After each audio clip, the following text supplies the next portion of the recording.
15 years of 60-hour weeks at Whitfield Engineering. Never missed a deadline. Then on the morning I was set to break ground on the biggest project of my career, I got fired by someone who'd never worn a hard hat just because his last name matched the one on the building. What he didn't know was that I was the only reason 35 major clients representing 58 active projects stayed on track, and he just lit the fuse on his own destruction. My name is Richard Callahan, and at 48, I'd built my entire reputation around being the most reliable project manager at Whitfield Engineering. That Friday morning in December started like any other. Coffee at 6 o'clock, office by 6:30, reviewing the Mercy General Hospital expansion blueprints for what had to be the 30th time. $25 million. Not our biggest project, but significant enough that I'd personally shepherded it through 8 months of permitting hell. The email notification popped up at 9:15. Not from my direct supervisor, Harold, who was in Washington meeting with Army Corps of Engineers all week. From Austin Whitfield. Come to my office immediately. Austin, 29 years old, Northwestern MBA, son of our founding partner. He'd been installed as operations director 2 months ago after what the company newsletter called an extensive national search. The search that somehow missed every qualified candidate and landed on the boss's kid who'd spent the last 3 years at a consulting firm in Chicago, telling other people how to run their businesses. I saved my work, grabbed my coffee, and walked the long hallway to the corner office that used to belong to our head of field operations. Austin had redecorated. Gone were the engineering charts and safety awards, replaced by motivational posters and a putting green. He didn't look up when I knocked. Sit. The chair across from his desk was deliberately low, a power play I'd seen in bad movies. Austin was scrolling through his phone, designer loafers propped on the mahogany desk his grandfather had built by hand. Richard, he finally acknowledged me, setting down his phone like it pained him. We need to discuss your trajectory here. Is there an issue with the Mercy General project? I can walk you through the timeline. It's not about any specific project. He leaned back, fingers steepled. It's about optimization, synergy, the direction we're taking the company. Optimization. I'd managed more successful projects than any non-partner for 5 consecutive years.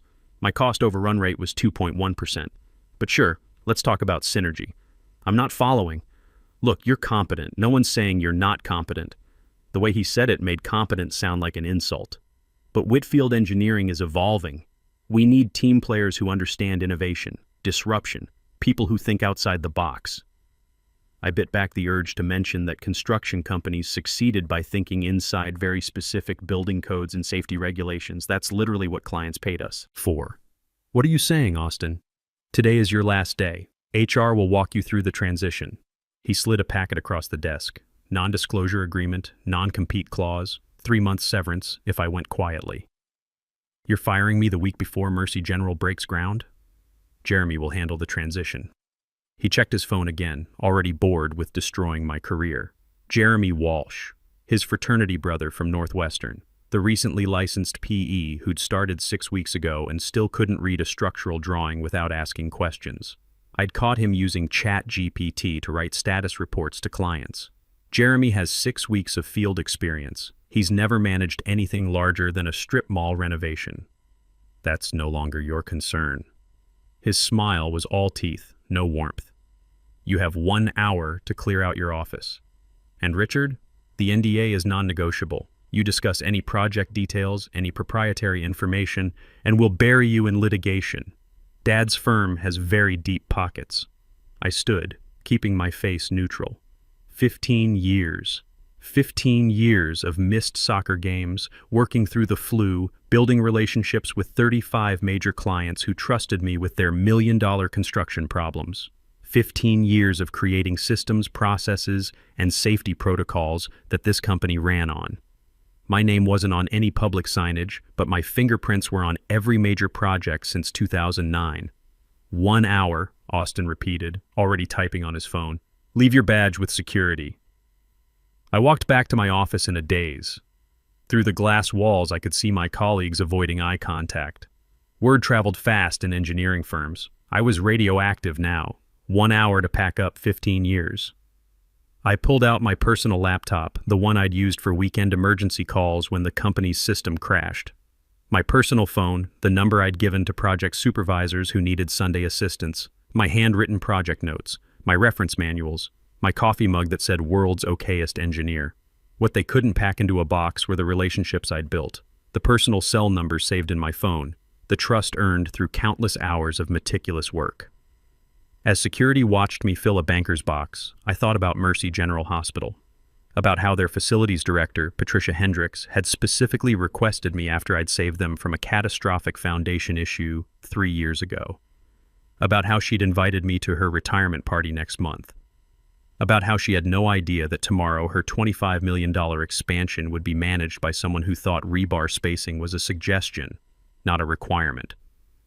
I signed the papers, took my box, handed over my badge, but as I walked out of Whitfield Engineering for the last time, past the granite lobby and the framed photos of 40 years of successful projects, I wasn't thinking about what I'd lost. I was thinking about what they'd forgotten I still had.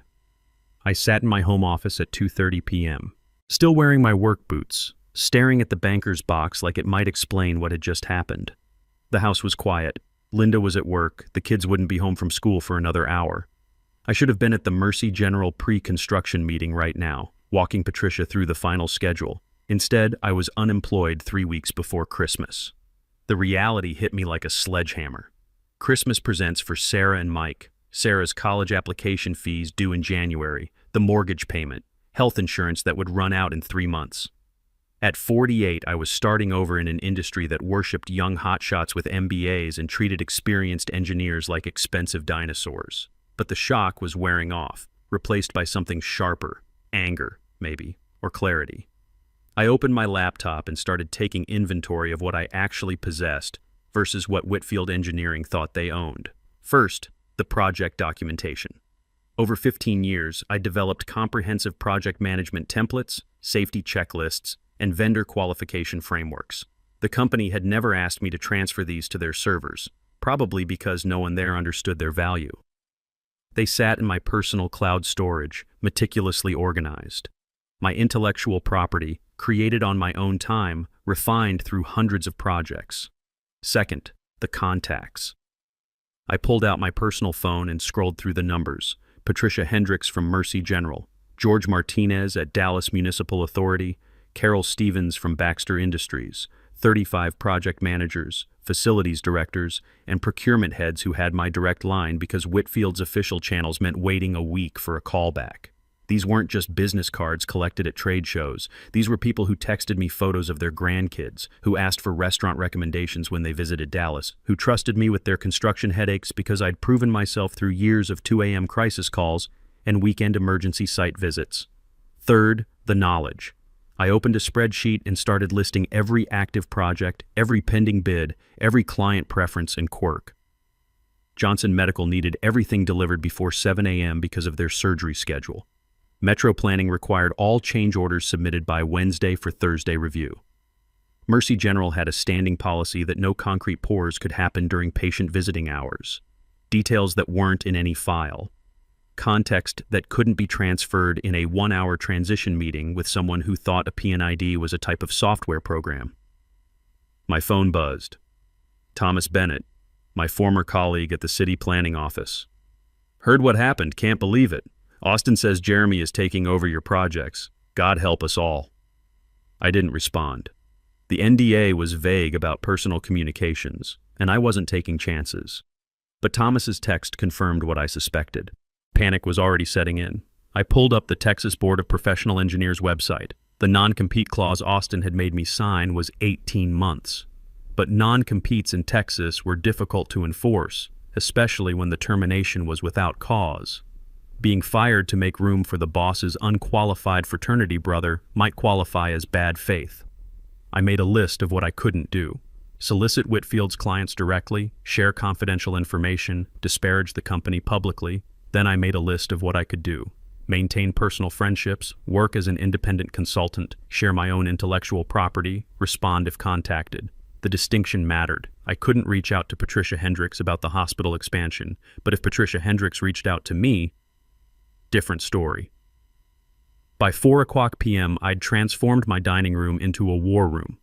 15 years of accumulated knowledge spread across the table. I created a new email address, rcallahan.consulting, updated my LinkedIn to Independent Project Management Consultant. No mention of Whitfield Engineering, no violation of any agreement. Then I waited. Linda came home at 5:30, took one look at me sitting surrounded by project files, and knew. They let you go. Austin fired me this morning, wants to give my projects to his college buddy. She sat down across from me, still in her nurse scrubs from the hospital. What about Christmas? What about Sarah's college applications? We'll figure it out. I've got 3 months severance and I'm already working on options. Linda reached across the table and squeezed my hand. 15 years, Richard. How can they just throw that away? Because they're idiots, but idiots with lawyers and deep pockets. The first text came at 6:15 p.m., Patricia Hendricks. Richard, the new PM just asked me what a change order is. Please tell me this is a joke. I stared at the message. Technically, responding about the Mercy General project would violate the NDA, but expressing sympathy for a friend's frustration. I'm no longer with Whitfield Engineering as of today. I hope your project proceeds smoothly. Her response was immediate. What? Call me now. I'm bound by certain agreements. I can't discuss specifics. Can you discuss anything over coffee? As friends? I smiled for the first time all day. As friends, always.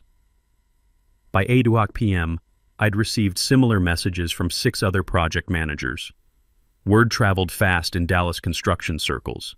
Each carefully worded response made it clear I was gone, I was restricted, but I existed. Austin Whitfield thought he'd surgically removed a replaceable part from his machine. He'd probably sent emails to the staff about new directions and fresh perspectives, written by the same consulting firm that Jeremy used for project reports. What he didn't understand was that modern construction wasn't about the company name on the hard hats. It was about the 3 a.m. phone calls, the weekend emergencies, the trusted voice on the other end who actually knew what a structural load calculation meant. They had the building, the letterhead, the granite lobby. I had everything else. Monday morning brought the reality check I'd been dreading.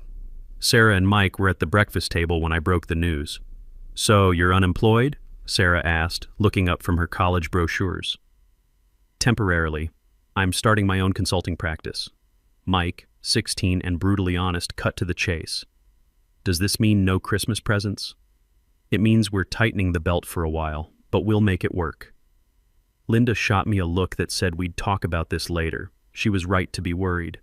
At our age, with our expenses, 3 months wasn't much of a cushion. Over the next week, I reached out through mutual contacts, carefully framing my requests. Not job seeking, that might violate the spirit of my agreements. Just a construction professional discussing the market over coffee. The call I'd been hoping for came on Thursday. George Martinez, owner of Martinez & Associates, an engineering firm 8 blocks from Whitfield. Close enough to share the same suppliers, far enough to maintain professional distance. Richard Callahan. George leaned back in his chair when we met, studying me over his reading glasses. I've been wondering when you'd finally leave that circus.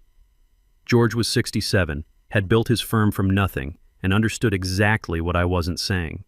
Martinez & Associates had 25 engineers to Whitfield's 85, but they'd survived 35 years by being smart, not big. I'm exploring my options, I said carefully. Consulting, perhaps independent work. Independent work, he smiled. With your client relationships. I maintain personal friendships with many Dallas project managers. Naturally, those friendships persist regardless of my employment status. Hypothetically, he said, if Martinez & Associates were to bring on an independent consultant, not an employee, mind you, someone with extensive project management experience and established relationships, how might that work? Hypothetically, such an arrangement would need to respect any existing agreements the consultant might have. No direct solicitation, no sharing of proprietary information. But if clients were to independently seek out that consultant, they'd need representation.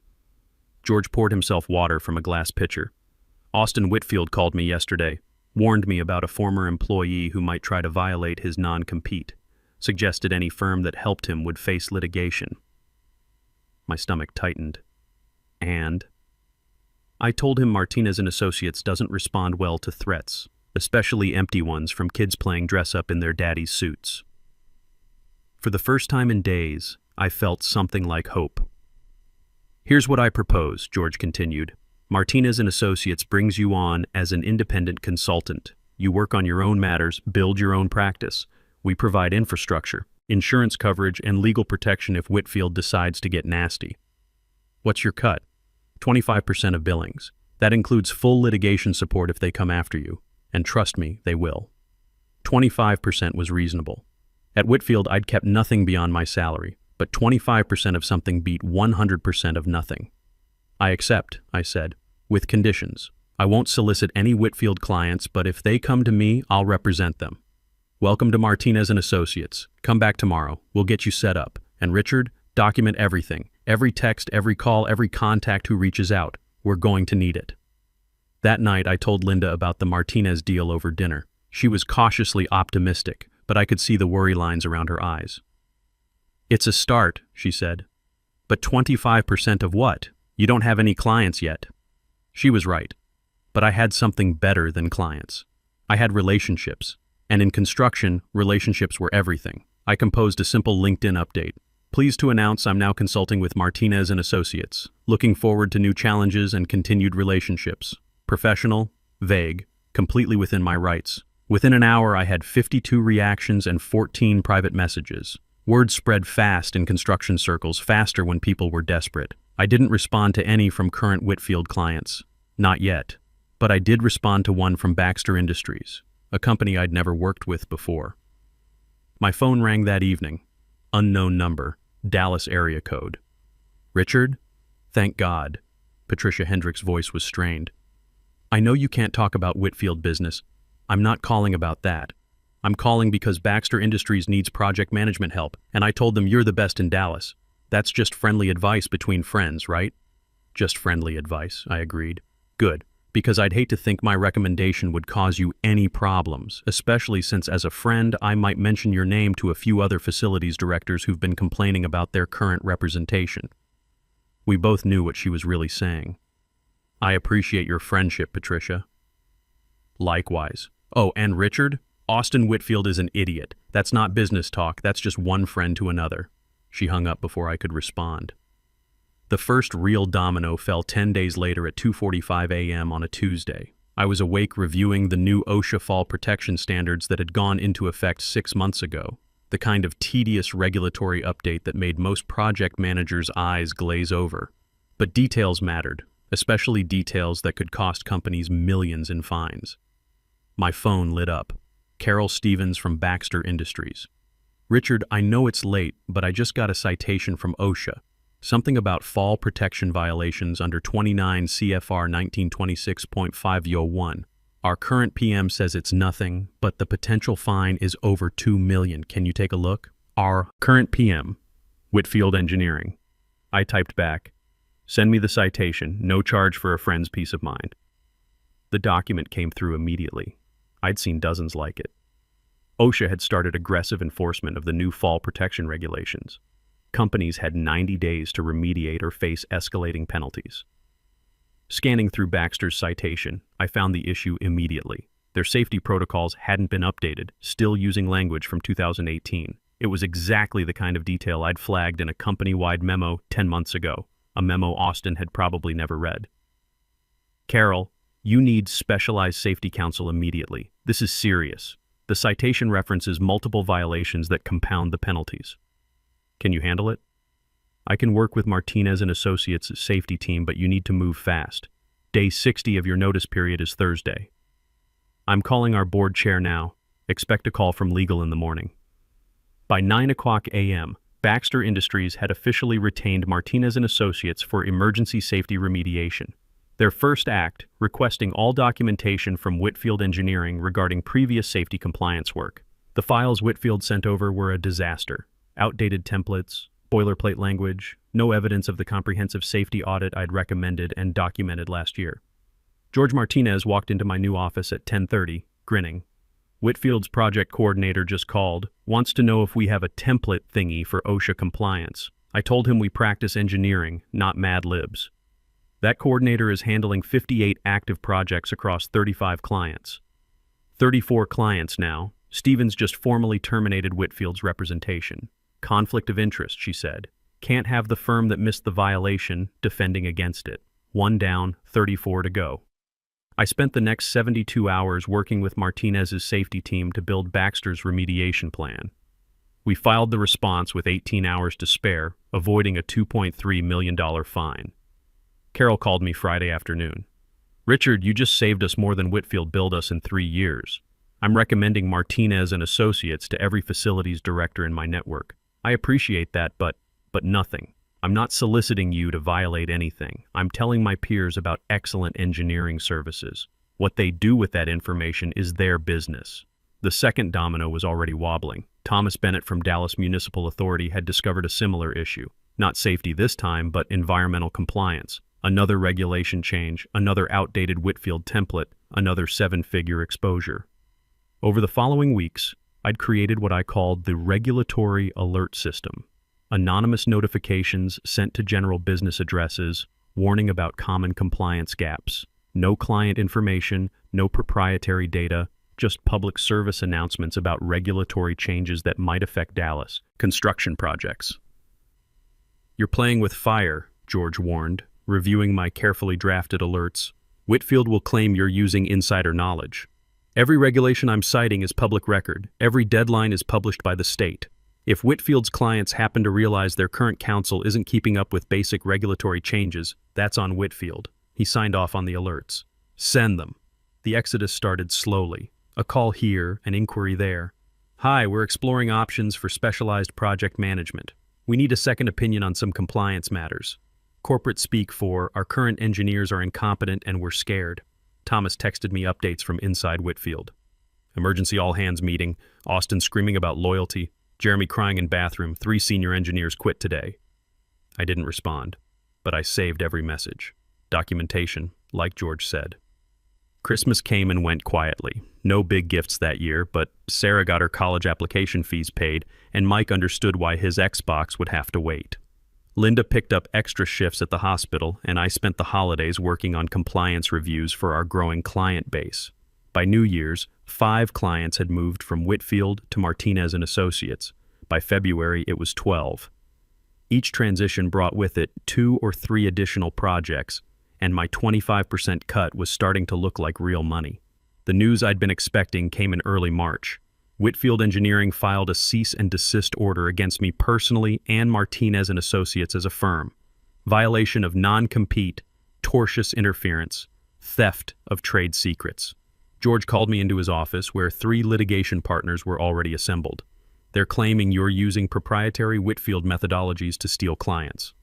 "What methodologies?" I asked. "Their outdated templates? Their missed deadlines?" Our lead litigator, Janet Walsh, explained. "They want an immediate injunction plus damages. They're saying you had access to confidential client information that you're now exploiting." I pulled out my laptop. "Every alert I've sent is based on public regulations. Every client who's contacted me did so independently. And as for methodologies," I opened my cloud storage. "These are my templates, my checklists, created on my personal time, stored on my personal devices, time-stamped years before Austin Whitfield even knew what a job site was." Janet smiled. "Can you prove Whitfield never asked you to transfer these to their systems?" "Better. I can show emails where I offered to implement company-wide safety systems and was told it wasn't a priority." Harold's exact words. "Why fix what isn't broken?" "It's broken now," George said. 12 clients have moved over in 3 months. 18 more have requested proposals. At this rate, Whitfield will lose half their revenue by summer. The conference room phone buzzed. George's assistant. "Mr. Martinez, Austin Whitfield is here. Demanding to see you immediately." George looked at me. "Want to face him?" "Wouldn't miss it." The door burst open. Austin Whitfield stood there, designer suit wrinkled, hair disheveled, looking nothing like the smug executive who'd fired me 4 months ago. "You!" He pointed at me, hand shaking. "You destroyed everything. 12 clients, Richard. 12 clients in 4 months." "Mr. Whitfield," Janet interrupted smoothly, "any communication should go through counsel." "Screw counsel. He knows what he did. Sabotage. Corporate espionage. I'll sue you into bankruptcy." "Looking forward to discovery," Janet said, "particularly the part where we examine why Mr. Callahan was terminated and who replaced him and that person's qualifications." Austin's face went pale. Discovery would mean depositions under oath about Jeremy's experience level, about the projects that had failed under his management. "This isn't over," he said. But the threat was hollow now. "Your father built a respectable firm," George stood. "You destroyed it in 6 months. Mr. Callahan just refused to go down with the ship. Now get out of my office." Austin left, slamming the door hard enough to rattle the windows. Janet turned to me. "He's panicking. Panicked people make mistakes. Keep doing exactly what you're doing." That afternoon, 4 more clients called. Not about compliance issues this time. They'd heard about Austin's meltdown. Heard he'd stormed into Martinez and Associates making threats. Engineering services relied on one thing above all: trust. And Austin Whitfield had just shown the remaining 22 major clients exactly who they'd been trusting with their construction projects. The emergency board meeting at Whitfield Engineering started at 8 a.m. sharp on Thursday. Thomas Liv texted me from the parking lot. Complete meltdown. Senior partners demanding answers. Austin blaming everyone but himself. Harold's back from D.C. looks furious. I was preparing for 3 client meetings when Janet knocked. "Thought you'd want to see this." She handed me a printout from Engineering News Record. The headline read, "Whitfield Engineering Hemorrhaging Clients Amid Leadership Crisis." The article was brutal. Anonymous sources discussing the firm's chaos, clients questioning the sudden departures, and buried in paragraph 6. Sources indicate that numerous Fortune 500 companies have received OSHA violations, potentially costing millions, raising questions about the firm's competency in regulatory compliance. My phone buzzed. Patricia Hendricks. "Board meeting in 1 hour. We're discussing permanent counsel change. Thought you should know." At 10:15, George appeared in my doorway with someone I didn't recognize, a distinguished woman in her 60s. "Richard, meet Louise Wagner from Sunrise Development. Louise, Richard Callahan." I stood, shaking hands with the project director of one of Texas's largest development companies. "Mr. Callahan," Louise said, studying me with sharp eyes. "I've heard interesting things. 12 companies can't be wrong." "I maintain strong professional relationships," I said carefully. "Cut the engineer speak," Louise smiled. "I've been in this business 35 years. I know a systematic dismantling when I see one. The question is, can you handle what's coming?" "What's coming?" "Whitfield is desperate. They've hired Bradford and Associates to sue you, Martinez and Associates, and any client who switches firms. They're claiming conspiracy to destroy a business." Bradford and Associates, the firm that defended chemical companies and oil spills. When you hired Bradford, you weren't looking for justice. You were looking for scorched earth. Because Sunrise Development needs new engineering counsel. And I don't like being threatened. Austin Whitfield called our CEO yesterday, said any company that hires you will be named in their lawsuit, claimed you have stolen trade secrets that give unfair competitive advantages. "What did your CEO say?" "He said Sunrise doesn't negotiate with terrorists," Louise grinned. "Then he authorized me to retain Martinez and Associates immediately. Full development services, 3-year contract." George actually gasped. Sunrise would triple Martinez's annual revenue. "There's more," Louise continued. "I've spoken with my counterparts at several other companies. We're forming what we're calling a legal defense consortium. Any company that gets sued for changing firms will have their defense costs covered by the group." "A union for corporations?" I asked.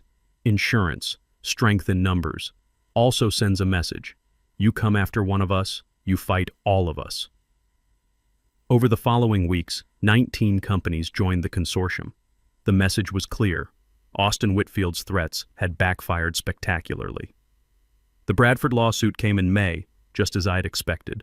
Multiple jurisdictions, emergency injunctions, the full scorched earth treatment. But Louise was right about the consortium.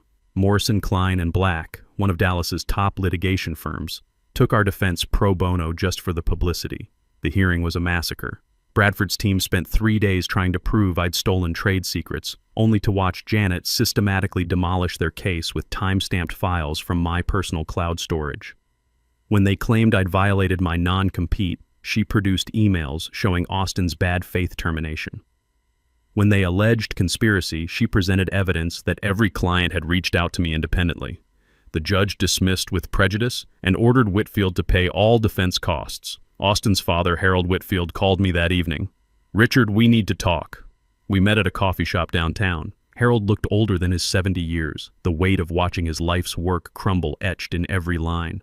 "I built that firm for 40 years, he said quietly. "I thought Austin could learn, could grow into the role. He might have if he'd been willing to listen. I came back from Washington to find half our clients gone, our best engineers quit, and my son threatening to sue everyone in Dallas." Harold stirred his coffee slowly. "What would it take to end this?" "It's already ended," I said. "Whitfield Engineering is finished. The question is whether you want a controlled shutdown or a messy bankruptcy." He nodded slowly. "And Austin?" "Austin is 29. He'll figure something out." 6 months later, I stood in my corner office at Martinez & Associates, watching the "For Lease" sign go up in Whitfield's old building. The firm had quietly dissolved in August, with Harold keeping his retirement fund and Austin getting nothing but a hard lesson in consequences. Linda appeared in my doorway with coffee. "Regrets?" she asked. I thought about it. 23 clients had followed me to Martinez & Associates. We'd hired 15 engineers from Whitfield's wreckage, including Thomas Bennett and 3 others who'd been caught in Austin's incompetence. Sarah had gotten into her first-choice college with a scholarship that covered most of the tuition. Mike had his Xbox and a summer job lined up at our newest project site. "None," I said. "Austin wanted innovation and disruption. He got both." "What about Jeremy?" I'd heard through the grapevine that Jeremy Walsh had moved back to Chicago, working for his uncle's accounting firm. Turns out he was actually good with numbers, just not with construction projects. "He's better off. Engineering wasn't for him." My assistant knocked. "Mr. Callahan, the Martinez & Associates partners meeting is ready. They're announcing the new equity partners today." I straightened my tie. The partners had voted unanimously last week.